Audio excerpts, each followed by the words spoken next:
नमस्कार मित्रों, आज हम पढ़ने जा रहे हैं सांबर झील के बारे में। कौन सी झील? सांबर झील। कौन सी झील है ये? सांबर झील। सांबर झील के बारे में आपको पता होना चाहिए कि जो सांबर झील है, ये सांबर झील जयपुर से 70 किलोमीटर दूर स्थित है। कितने किलोमीटर है जयपुर से? 70 किलोमीटर दूरी पर स्थित है। और आपको ये पता होना चाहिए दोस्तों कि ये वर्तमान में राजस्थान के अंदर जयपुर ग्रामीण जिले के अंतर्गत आने लगी, क्योंकि आपको पता होना चाहिए कि राजस्थान के अंदर जिलों का विघटन हो चुका है, जिले अलग अलग बना दिए गए हैं। उस हिसाब से ये जो सांबर झील है, ये सांबर झील अलग अलग जिलों के अंदर आने लगी है। तो ये वर्तमान में जयपुर ग्रामीण जिले के अंदर स्थित है। कहाँ पर है? जयपुर ग्रामीण और डीडवाना कुचामन और इसके अलावा अजमेर। डीडवाना कुचामन और इसके अलावा कहाँ पर स्थित है? अजमेर के अंदर स्थित है। डीडवाना कुचामन और अजमेर के अंदर स्थित है। आपसे पूछ ले कि सांबर झील कहाँ पर स्थित है, तो जयपुर ग्रामीण के अंदर स्थित है। थोड़ा बहुत भाग डीडवाना कुचामन में आता है और थोड़ा बहुत भाग अजमेर के अंतर्गत आता है। इसके बाद आपको बता दो दोस्तों कि ये जो झील है, इस झील के बारे में जो जानकारी मिलती है वो बिजोलिया शिलालेख से मिलते हैं। कौन से शिलालेख से मिलते हैं? बिजोलिया जो शिलालेख हैं, बिजोलिया शिलालेख से हमें इसके बारे में जानकारी मिलती है। ये जो शिलालेख था, 1170 में लिखा गया था। कौन सा शिलालेख? बिजोलिया जो शिलालेख है वो कब लिखा गया था? 1170 में लिखा गया था।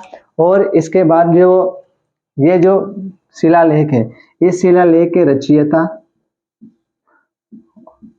और निर्माता बहुत सी बार पूछ ले जाते हैं। तो रचयिता जो है वो तो है कौन? गुणभद्र। कौन है? गुणभद्र है। और इसके निर्माता कौन है? लोलक। कभी आपसे पूछ ले कि बिजोलिया शिलालेख के रचयिता कौन है? गुणभद्र है। और निर्माता कौन है? लोलक है। इस बिजोलिया शिलालेख के अंदर चौहान जो शासक हैं, उन चौहान शासकों के बारे में इसके अंदर जानकारी मिलती है। उनके वंशावलियों के बारे में इसके अंदर बताया गया है। और इसके साथ ही इसके अंदर चौहानों को वंश गोत्रीय चौहान भी बताया गया है। कौन से शिलालेख के अंदर? बिजोलिया शिलालेख के अंदर। कहाँ पर स्थित है? बिजोलिया नामक स्थान, जो कि वर्तमान में भीलवाड़ा जिले के अंदर पड़ता है, वहां पर स्थित है। ठीक है, यहाँ तक बात समझ में आएगी। अब इसके बाद हम बात करते हैं सांबर झील के बारे में। तो सांबर झील के अंदर 4 नदियों का पानी आता है। कितनी नदियों का पानी आता है? 4 नदियों का पानी आता है, जिसमें है रूपनगढ़। कौन सी? रूपनगढ़, मंथा, खारी और खंडेला। कितनी नदियां हो गई? 4 नदियों का पानी इसके अंतर्गत आता है। एक कौन कौन सी है? रूपनगढ़, मंथा, खारी और खंडेला। चारों नदियों का पानी इसके अंतर्गत आता है।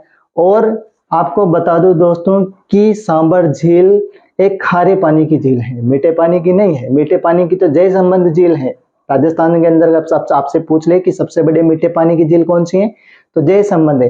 वही आपसे पूछ ले कि राजस्थान के अंदर खारे पानी की सबसे बड़ी झील कौन सी है, तो कौन सी झील है? सांबर झील है। और आपको एक और जानकारी दे दूं मैं कि ये भारत की दूसरी सबसे बड़ी खारे पानी की झील है। आपके दिमाग में क्वेश्चन आएगा कि पहली कौन सी है फिर? तो पहले आपको बता दूं कि भारत के अंदर सबसे बड़ी खारे पानी की पहली जो झील है, वो झील है कौन सी? चिल्का झील। कौन सी झील है? चिल्का झील है, जो कहां पर स्थित है? आप सभी जानते होंगे, उड़ीसा के अंदर स्थित है। कहां पर स्थित है? उड़ीसा के अंदर। आपसे पूछ ले कि भारत की सबसे प्राचीन खारे पानी की झील कौन सी है, तो वो कौन सी है? सांबर झील है। आपसे पूछ ले कि भारत की सबसे बड़े खारे पानी की झील कौन सी है, तो वो चिल्का झील है। आपसे पूछ ले कि राजस्थान की पहली खारे पानी की सबसे बड़ी झील कौन सी है, तो कौन सी झील है? सांबर झील। ये चीज आपको ध्यान में रखना होगा। यहीं से क्वेश्चन आता है बहुत सी बार, और बच्चे यहीं पर कंफ्यूजन होते हैं। दोस्तों, इस झील के किनारे आपको बता दूं कि यहाँ पर एक मस्जिद बनी हुई है, जिसको हम जानते हैं नलियासर मस्जिद के नाम से। कौन सी मस्जिद के नाम से? नलियासर मस्जिद के नाम से जाना जाता है। ये मस्जिद बहुत सी बार बहुत सारे एग्जामों के अंदर पूछ ली गई है। और इसके साथ ही यहाँ पर इस झील के किनारे शाकंभरी माता का मंदिर बना हुआ है। कौन सी माता जी का मंदिर बना हुआ है? शाकंभरी, शाकंभरी माता का मंदिर यहाँ पर बना हुआ है। किसका मंदिर बना हुआ है? शाकंभरी माता का मंदिर यहाँ पर बना हुआ है। इस झील के किनारे कौन कौन सी चीजें बनी हुई है? एक तो है नलियासर मस्जिद है, और दूसरा क्या है? शाकंभरी माता का मंदिर यहाँ पर बना हुआ है। ये बात ध्यान में होगी। अब इस झील के बारे में, अब खारे पानी की झील है तो आपको पता होना चाहिए, खारे पानी की झील है तो नमक उत्पादन होता होगा। तो मैं आपको बता दूं कि इस झील से राजस्थान का लगभग 8.7% नमक उत्पादन होता है। इस झील से कितना प्रतिशत? 8.7% नमक उत्पादन होता है, जो कि सबसे ज्यादा नमक उत्पादन करने वाली जो अगर झील है तो कौन सी झील है? सांबर झील। ये जो नमक उत्पादन यहाँ पर किया जा रहा है वो सांबर सॉल्ट कंपनी के द्वारा किया गया है। किसके द्वारा? सांबर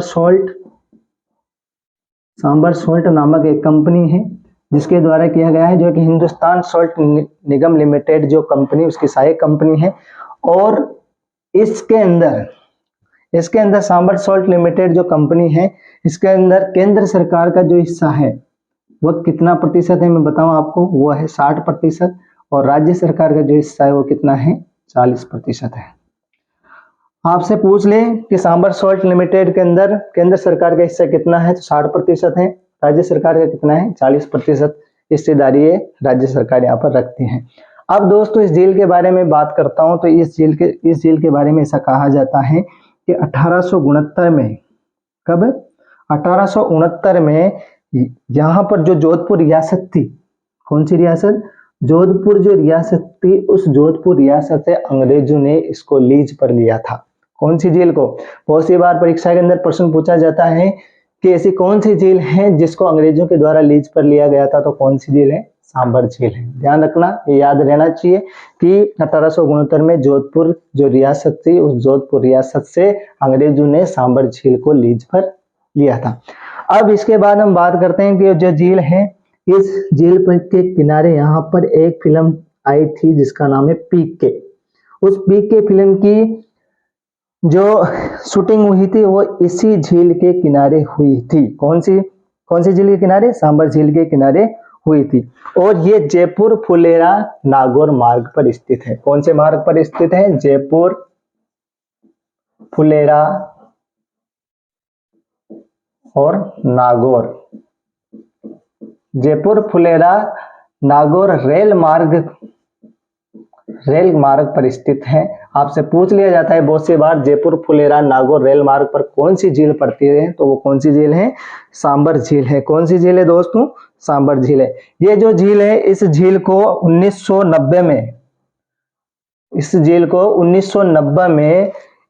1990 के अंदर रामसर पॉइंट के अंदर शामिल किया गया है। कब किया गया है? 1990 में इस झील को रामसर पॉइंट के अंदर स्थापित किया गया है। कहां पर स्थापित किया गया है? रामसर पॉइंट के अंदर स्थापित किया गया है। तो ये थी हमारे पास सांबर झील की जानकारी। सांबर झील के बारे में मैंने आपको जानकारी दे दी है, और अब मैं एक बार इसका रिवीजन करवा देता हूं आपको कि सांबर झील के बारे में ऐसा कहा जाता है कि सांबर झील जो है ये जयपुर से 70 किलोमीटर की दूरी पर स्थित है। वर्तमान में ये जयपुर ग्रामीण, डीडवाना, कुचामन और अजमेर जिलों के अंतर्गत आती है। इसके बाद इस झील की जो जानकारी मिलती है वो बिजोलिया शिलालेख के अंदर मिलती है। इसका निर्माण, बिजोलिया शिलालेख का निर्माण 1170 में हुआ था, और इसका निर्माण जो करवाया था वो ऐसा कहा जाता है कि जो झील है, इस झील का निर्माण जो करवाया था वो वासुदेव चौहान के द्वारा करवाया गया था। और इसकी जानकारी जो मिलती है वो कौन से शिलालेख के अंदर मिलती है? बिजोलिया शिलालेख के अंतर्गत अपने इसके बारे में जानकारी मिलते हैं। इस बिजोलिया शिलालेख के रचयिता गुणभद्र को माना जाता है, निर्माता लोलक को माना जाता है। ये जो झीलें हैं, इस झील के अंदर 4 नदियों का पानी आता है, जिनमें रूपनगढ़, दूसरी है मंता, तीसरी है खारी और चौथी है खंडेला। इन नदियों का पानी इसके अंतर्गत आता है। और इसके बाद हम बात करें भारत की सबसे बड़े खारे पानी की झील की अगर बात करें तो वो कौन सी है? उड़ीसा में स्थित है चिल्का झील। और राजस्थान के विषय में अगर बात करें तो कौन सी है खारे पानी की सबसे बड़ी झील? सांबर झील है। इस झील के किनारे एक मस्जिद बनी हुई है जिसका नाम है नलियासर मस्जिद, और इसी झील के किनारे एक मंदिर बना हुआ है। कौन से माता जी का मंदिर है? शाकंभरी माता जी का मंदिर बना हुआ है। इस झील से 8.7% नमक उत्पादन होता है, और ये जो नमक उत्पादन होता है इसको यहाँ पर क्यार कहा जाता है। क्या कहा जाता है? क्यार कहा जाता है। क्या कहा जाता है? क्यार कहा जाता है।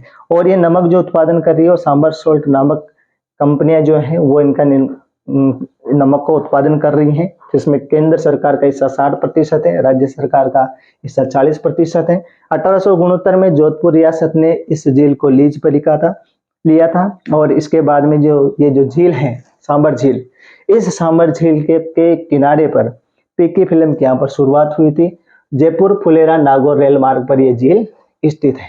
दूसरी बात यह है कि दोस्तों गुजरात का जो राजहंस जो पक्षी है वो यहाँ पर घूमने के लिए आता है। और इसके बाद में जो कुरंजा जो पक्षी है, कुरंजा पक्षी जिसको हम बिरा पक्षी के नाम से भी जानते हैं, वह पक्षी खींचन गांव फलोदी से यहाँ घूमने के लिए आता है। अगर दोनों पक्षियों को आपको देखना है तो सांबर झील के किनारे आप इनको दोनों को देख सकते हैं। तो ये थी हमारे पास सांबर झील के बारे में जानकारी। कैसी लगी जानकारी कमेंट करके जरूर बताएं, चैनल को सब्सक्राइब जरूर करें। धन्यवाद।